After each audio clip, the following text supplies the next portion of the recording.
मित्रांनो, आज आपल्याला काही कॅन्डलस्टिक पॅटर्न्स समजून घ्यायचे आहेत. कुठले कॅन्डलस्टिक पॅटर्न? तर हे कॅन्डलस्टिक पॅटर्न्स काय आहेत? तर आधी आपल्याला बघा मित्रांनो, जेव्हा आपण एक मिनिट जेव्हा आपण परचेस आणि सेल करतो, तर बघा आपण परचेस कोणाकडून करतो? तर परचेस करतो आपण सप्लायरकडून आणि सेल कोणाला करतो? कस्टमरला. तर जेव्हा आपण परचेस आणि सेल करतो तर अशा वेळी एक ट्रान्झॅक्शन बनतं. ओके, एक व्यवहार होतो. तसं NSE नॅशनल स्टॉक एक्सचेंज आणि बॉम्बे स्टॉक एक्सचेंजमध्ये जे काही बायर्स किंवा जे काही सेलर्स असतात, तर यांच्यामध्ये जे काही ट्रान्झॅक्शन्स होतील, तर ह्या ट्रान्झॅक्शन्समुळे तुम्हाला चार्टवरती काही कॅन्डल्स ह्या बनलेल्या दिसतील. तर मग ह्या ज्या कॅन्डल्स आहेत, तर बऱ्याच जणांना कॅन्डल्स ओळखण्यासाठी खूप समस्या होतात. मग ह्या कॅन्डल्स नेमक्या कशा असतात किंवा ह्या कॅन्डल्सला कसं ओळखायचं, तर ते आपण समजून घ्यायचा प्रयत्न करतो आहे. तर इथे या टॉपिकचं हेडिंग जरी मी असं दिलं आहे सिंगल कॅन्डलस्टिक पॅटर्न, बट या सिंगल कॅन्डलस्टिक पॅटर्नमध्ये आधी आपण एक एक कॅन्डलचा मिनिंग, एक एक कॅन्डलचा जो अर्थ आहे किंवा ज्या सिंगल कॅन्डल्स आहेत तर त्याला समजून घ्यायचा प्रयत्न आपण करणार आहोत ह्या व्हिडिओच्या माध्यमातून. ओके, सो जे स्टॉकमध्ये ट्रेडिंग करताय, इक्विटीमध्ये ट्रेडिंग करताय किंवा डेरिव्हेटिव्हमध्ये ट्रेडिंग करताय किंवा करन्सीमध्ये ट्रेडिंग करताय, मित्रांनो, हे जे काही परचेस आणि सेल म्हणजे जे ट्रान्झॅक्शन होणार आहेत बायर आणि सेलरमध्ये, तर हे काही कॅन्डल्सच्या फॉर्ममध्ये तुम्हाला लक्षात येईल. ओके, सो कॅन्डल्सच्या फॉर्ममध्ये तुम्हाला दिसेल की इथे डिमांड क्रिएट होते किंवा इथे सप्लाय होतो आहे. तर अशा वेळी आपल्याला तुम्ही कशात ट्रेडिंग करताय, तर त्या डेरिव्हेटिव्ह असो, ऑप्शन्स असो, फ्युचर असो किंवा इवन तो करन्सी इक्विटी असो, तर त्यामध्ये आपल्याला कॅन्डलस्टिक पॅटर्न्स किंवा कॅन्डल्स इथे फॉर्म होताना दिसणार आहे. ओके, सो आपण ह्या व्हिडिओमध्ये ह्या बेसिक कॉन्सेप्ट समजून घेणार आहोत. तर त्यातली सर्वात पहिली कॅन्डल जी मी ह्या टॉपिकमध्ये कव्हर करायचा प्रयत्न करतो आहे, तर ती कॅन्डल आहे, एक मिनिट,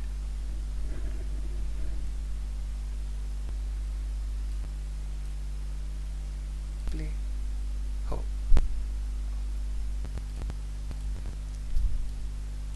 हे बघा मित्रांनो, तर सर्वात आधी आपल्याला ह्यातून कॅन्डल्स माहिती पाहिजे. तर ह्यातून कॅन्डल्स कुठल्या आहेत, तर त्यातली सर्वात पहिली कॅन्डल आहे ही ग्रीन कॅन्डल दिसते. ही ही जी ग्रीन कॅन्डल आहे, तर ही कॅन्डल रिप्रेझेंट करते कशाला? अप ट्रेंडला. अप ट्रेंड म्हणजे काय? जेव्हा डिमांड क्रिएट होईल मार्केटमध्ये, तर तेव्हा ही कॅन्डल फॉर्म होईल. कुठली कुठली तर ही कॅन्डलला म्हणतात बुलिश कॅन्डल. कुठली?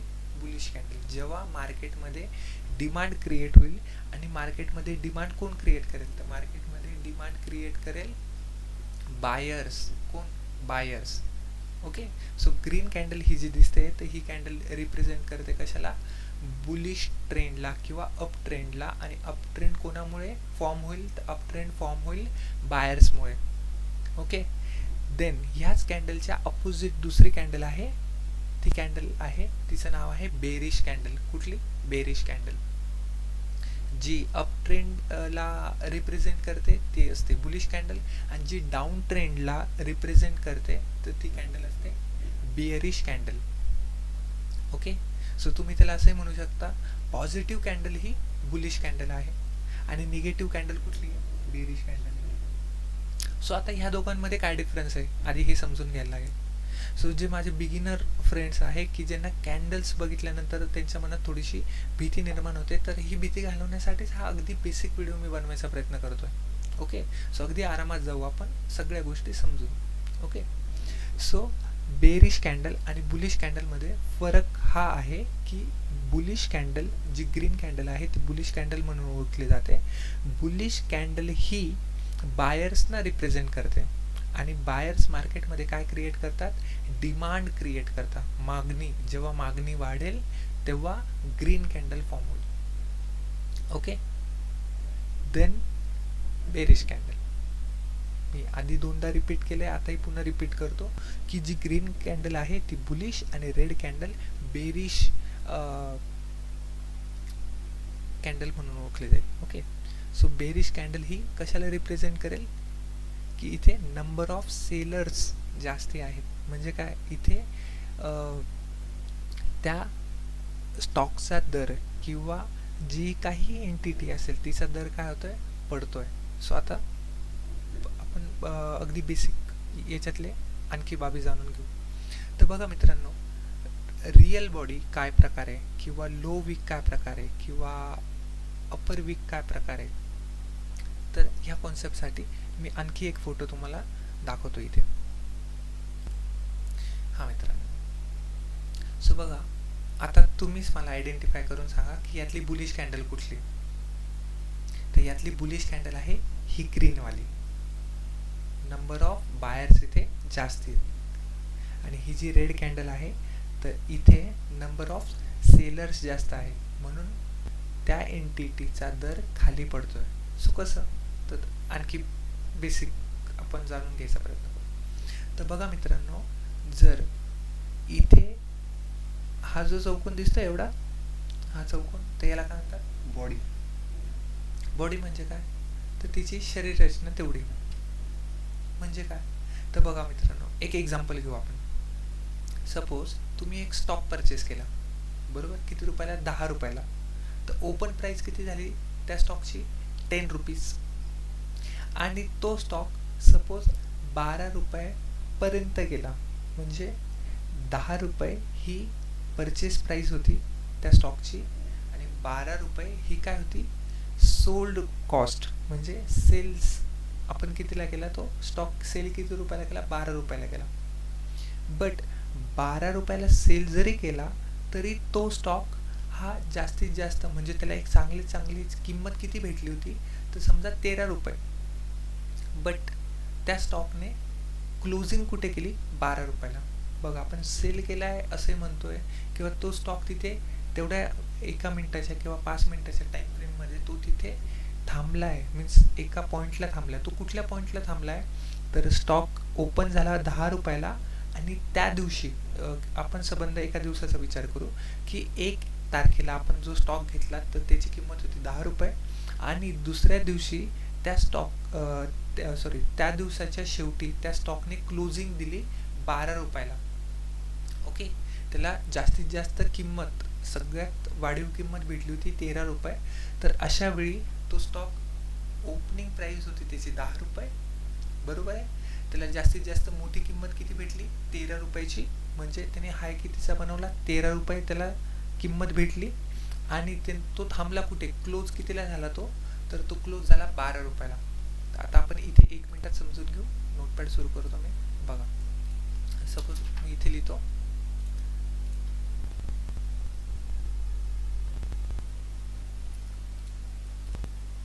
बघा, ओपनिंग प्राइस आहे 10 रुपीज. ओके, देन हाय प्राइस म्हणजे तो किती जास्तीत जास्त किती रुपयापर्यंत टच झाला होता, तर तो टच झाला होता 13 रुपीजला. ओके, देन हा जो स्टॉक आहे तर तो स्टॉक क्लोज कितीला झाला, म्हणजे शेवटची किंमत जी होती विक्रीची, तर ती किती रुपये होती, तर ती होती 12 रुपये. आणि जेव्हा तो स्टॉक 10 रुपयाने ओपन झाला होता, तर तो ओपन झालेला स्टॉक कमीत कमी किती रुपयापर्यंत खाली टच झाला होता, तर तो होता त्या स्टॉकचा लो. तर त्या स्टॉकचा लो होता सपोज 9.2 रुपीज. तर मित्रांनो, इथे बुलिश कॅन्डलमध्ये काय होतं, तर बुलिश कॅन्डलमध्ये ओपनिंग प्राइस ही क्लोजिंग प्राइसपेक्षा काय असते, कमी असते. म्हणजे काय, ओपन कितीला झाला तर स्टॉक 10 रुपयाला, बट क्लोज कितीला झाला, तो झाला 12 रुपयाला. तर बघून घ्या मित्रांनो, आपल्याला प्रॉफिट किती रुपयाचा होतो, 2 रुपयाचा होता, 2 रुपीज. म्हणजे सकाळी 9 वाजून 15 मिनिटांनी तो स्टॉक घेतला तुम्ही ₹10 बरोबर आहे. त्या स्टॉकने त्या दिवसाचा हायेस्ट किती रुपयाची प्राईसला टच केलं होतं? ₹13 बट तेव्हा आपण प्रॉफिट एक्झिट केला नाही किंवा तो स्टॉक सेल केला नाही. तर आपण काय केलं, तर तो stock at the end of the day 3:15 किंवा 3:30 त्या स्टॉकची प्राईस काय झाली, तर ₹12 झाली. आणि दिवसभरात तो स्टॉक जो ₹10 आपण परचेस केला होता, तर तो स्टॉक ₹9.2 पर्यंत खाली जाऊन टच करून आला होता. येत आहे. सो आपण परत ते थोडंसं जाऊ आणि इकडे हा विचार करू. तर बघा, ओपन प्राइस दिसते, ही ओपन प्राइस, तर ही ओपन प्राइस आहे. हे बघा, ही ओपन दिसते इथे. तर ओपन प्राइस किती रुपये होती? ₹10. ओके. सो ₹10 तो कुठपर्यंत गेला? हाय. बघा, हाय किती रुपये बनवलं त्याने? ₹13 हाय बनवला. म्हणजे तो जवळपास ₹3 वरती गेला आपल्या खरेदी किमतीपासून. ओके. सो ₹3 वरती गेला, त्याने हाय इथे बनवला. बट आपण काय केलं, आपण तिथे प्रॉफिट बुक केला नाही किंवा करूही शकलो असतो. बट ही जी कॅन्डल फॉर्म झाली आहे, तर ही कॅन्डलचा मिनिंग हा आपण असं समजून घेतोय की ती कॅन्डल क्लोज कुठे झाली, तर ₹12 वरती क्लोज झाली. बट ह्या कॅन्डलने मॉर्निंग 9:15 टू जोही तुमचा काय टाईम फ्रेममध्ये ही कॅन्डल तुम्ही बघत असाल, तर ती कॅन्डल सपोज 3:30 पर्यंतची कॅन्डल आहे. असं एक दिवसाची कॅन्डल आहे समजा, ही कॅन्डल आहे 1 डेची. तर ह्या 1 डेच्या कॅन्डलमध्ये काय झालं किंवा ही 1 डेची कॅन्डल काय सांगते, तर ही 1 डेची कॅन्डल हे सांगते की तो स्टॉक ओपन झाला सकाळी ₹10. देन त्या स्टॉकने हाय किती बनवला, त्याचा ₹13 हाय बनवला. म्हणजे तो ₹13 किमतीपर्यंत वरती गेला. नंतर ₹13 प्रवास करत असताना मध्ये त्याची किंमत खालावली देखील होती. तर खालावली कुठे होती? बघा, हा लो दिसतंय, ही जी शेपूट दिसते ना, ह्या बॉडीची दिसते, ही चौकोनी जी दिसते ती ही त्याची बॉडी आहे. तर ह्या बॉडीच्या खाली ही जी शेपूट दिसते, तर बघा, तर याला काय म्हणता? लोअर वीक म्हणता. लोअर वीक म्हणजे लोअर शॅडो. मी इथे ब्रॅकेटमध्ये लिहून टाकतो, लोअर शॅडो. लोअर वीक म्हणतो मी, शॅडो म्हणण्यापेक्षा सोपं. वीक म्हणजे वात, बरोबर. तर ह्या कॅन्डलची जी खालची वात आहे, तर ती आहे 9.2. म्हणजे हे कुठलं रिजेक्शन आहे? सेलिंग रिजेक्शन आहे मित्रांनो. हळूहळू कॉन्सेप्ट क्लिअर होतील. आता लक्षात ठेवायचं की सेलिंग, विक्रेत्यांना बायर्सने काय केलं? दाबून टाकलं. सो बायर्स लोकांनी 9.2 वरून परत त्याला ढकलून कुठे नेलं? त्याच्या हायेस्ट प्राइसवर. किती रुपयाला? ₹13 वरती.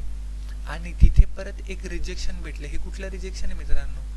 बघा, बुलिश कॅन्डलमध्ये हाय आणि जो क्लोजिंग प्राइस असते ना, हाय प्राइस आणि क्लोजिंग प्राइसमध्ये एक जी वरची वात बनते, तर ही वरची वात जी असते, तर ही वात कुठली असते?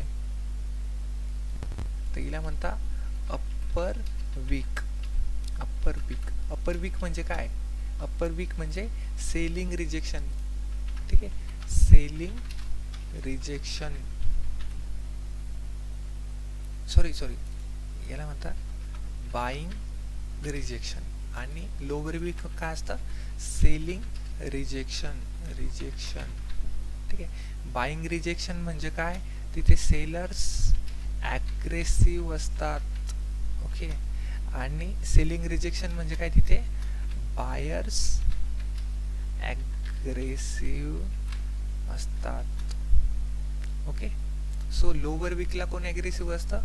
बायर्स. त्या ठिकाणी कोण असतं? खरेदी करणारे लोक जास्त असतात लोअर वीकला. ठीक आहे. लोअर वीक ते ओपनिंग पर्यंत कोण? बायर्स ॲग्रेसिव्ह असतात. ओके. आणि अप्पर वीकला काय? सेलर्स ॲग्रेसिव्ह असतात. कुठून? अप्पर वीक पासून तर क्लोजिंग पर्यंत. कुठल्या कॅन्डलमध्ये? मी ही कॅन्डल जी आहे ती बुलिश कॅन्डल आहे. ठीक आहे, सिंपल बुलिश कॅन्डल. ठीक आहे. तर आता ही कॉन्सेप्ट तुम्हाला लक्षात आली असेल की बुलिश कॅन्डलमध्ये काय? ओपनिंग प्राइस ही क्लोजिंग प्राइसपेक्षा कमी असते. याला तुम्ही असे म्हणू शकता की closing price, closing of the stock, ठीक आहे, closing price is greater is greater than what, opening price. तर मला सांगा मित्रांनो, अगेन क्लोजिंग प्राइस काय होती, 12 रुपये. 12 रुपये हे किती, 10 रुपयापेक्षा मोठे आहेत, म्हणजे इथे आपल्याला काय होतंय, प्रॉफिट किती रुपयाचा, 2 रुपयाचा. ठीक आहे. जर आपण तो स्टॉक घेतला असता 10 रुपयाला आणि 12 रुपयाला जर विकला असता, आपल्याला प्रॉफिट किती झाला असता, 2 रुपये पर स्टॉक. ओके. सो आपण बाय सेल नंतर बघू. आता फक्त हे लक्षात ठेवायचं आहे की त्याने क्लोजिंग कुठे दिली, त्या कॅन्डलने क्लोजिंग कुठे दिली. तर कॅन्डलने क्लोजिंग दिली क्लोजिंग अबोव ओपनिंग. ओपनिंग हा सिंपल एक सेंटेन्स लक्षात ठेवायचं की जेव्हा एखादी कॅन्डल क्लोजिंग देईल कुठे, ओपनिंगच्या वरती, तर ती कुठली कॅन्डल असू शकते किंवा ती कुठली कॅन्डल असेल, बुलिश कॅन्डल. ओके, क्लिअर आहे कॉन्सेप्ट. आता आपण पुढे दुसरी कॅन्डल बघू, जिचं नाव आहे कुठली, बेअरिश कॅन्डल. मित्रांनो, ह्या कॅन्डल्स आपल्याला एक एक लक्षात घ्यायचं आहे. तर बुलिश आणि बेअरिश कॅन्डलमध्ये काय होतं, तर ते आज आपण जाणून घेतोय. सो मी याला परत काय करतो, कॉपी करतो आणि इथे काय करतो, पेस्ट. तुम्ही म्हणाल ठीक आहे, ह्या सेकंड कॅन्डलमध्ये काय झालं, इथे ही दिसते, ही कुठली कॅन्डल आहे, बेअरिश कॅन्डल. आता बेअरिश कॅन्डलमध्ये काय होतंय, तर बघून घ्या मित्रांनो. बुलिश कॅन्डलला मी बोललो होतो क्लोजिंग अबोव ओपनिंग. ही क्लोज झाली ना, क्लोज कुठे झाली, ओपनिंगच्या वरती. ओके. बट बेअरिश कॅन्डल कोणाला रिप्रेझेंट करते, सेलर्सना. म्हणजे इथे सेलर्स ॲग्रेसिव्ह होते. मग इथे काय झालंय, तर इथे ही जी क्लोजिंग आहे, क्लोजिंग कुठे आहे, बिलो. क्लोजिंग आहे ती आहे बिलो ओपनिंग, ओपनिंगच्या खाली आहे. सो थोडी टेक्निकल गोष्ट जर तुम्हाला लक्षात येत नसेल तर आपण परत नोटपॅडमध्ये जाऊ आणि इथे समजून घेऊ. ठीक आहे. बघा, ओपनिंग प्राइस. आता प्राइस किती, नेक्स्ट डेला तो स्टॉक ओपन झाला किती रुपयाला, 12 रुपयाला. बरोबर आहे, किती रुपयाला, 12 रुपयाला. परत त्याने हाय बनवला किती रुपयाचा, 13 रुपयाचा. इथे जातो मी, इकडे नेतो याला. हां, ओके. सो आता इकडे दिसतंय. हां, तर बघा मित्रांनो, ही बेरिश कॅन्डल आहे. तर बेरिश कॅन्डल बघा, प्राइस ओपन कितीला झाला, 12 रुपयाला. त्याने हाय किती बनवला, 13 रुपये. दिसतोय इथे 10 रुपीज, इथे किती झाले, 13 रुपीज, 13 रुपये. बट क्लोज कितीला झाला तो, सो तो क्लोज झाला 10 रुपीजला. म्हणजे काय, इथे उलट झालं की प्राइस ओपन झाली किती रुपयाला, 12 रुपयाला ओपन झाला. बट इथे सेलर्स ॲग्रेसिव्ह होते. सेलर्सना वाटतंय की 12 रुपये ही ह्या स्टॉकची प्राइस खूप आहे आणि ज्यांना 12 रुपये प्राइसला सेल करता आला तर त्यांनी तो सेल करून दिला तिथे. म्हणून इथे सेलर्स अग्रेसिव्ह आहे आणि बायर्स इथे काय नाही आहेत. म्हणून काय झालं, जेव्हा बायर्स कमी असतात आणि सेलर जास्त असतात तर तेव्हा त्या वस्तूचा किंवा त्या स्टॉकचा दर काय होतो, कमी होतो. इथे लक्षात. सो आता काय करायचं आहे, तर आता बघा इथे मी तुम्हाला बोललो होतो बघा, अप्पर वीकला बघा, अप्पर वीकला काय बाईंग रिजेक्शन आहे. म्हणजे काय, ही जेव्हा 13 रुपये गेली तर तेव्हा काय बाईंग रिजेक्शन, म्हणजे सेलर्स अग्रेसिव्ह झाले आणि त्यांनी ह्या पॉईंट पासून तर बघा इथपर्यंत क्लोजिंग पर्यंत त्याला काय केलं, पुश केलं. ओके. बट परत तो जो स्टॉक होता हा 10 रुपीज पर्यंत तर आला होताच, पण तो 9.2 पर्यंत पण एक टच करून आला होता. सो 9.2 रुपीज ही प्राइस अनफेअर वाटली कोणाला, बायर्सना. कुठे दिसतंय, ही 9.2 आहे बरं का, इकडे हा लो दिसतोय ना 9.2 रुपीज.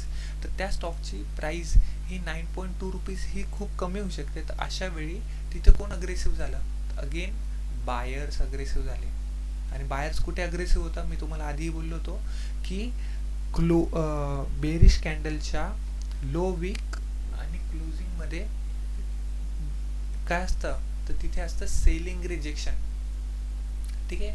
बेरिश कॅन्डलच्या अप्पर वीक मध्ये हाय टू ओपनिंग जो अप्पर वीक बनेल ना, तर तिथे बाईंग रिजेक्शन असतं. म्हणजे कोण, तिथे सेलर्स ॲग्रेसिव्ह असतात, विकणारे लोक जास्त असतात आणि इथे खरेदी करणारे लोक जास्त असतात, म्हणून ते प्राईजला 9.2 पासून 10 रुपीजपर्यंत वरती पुश करून गेले.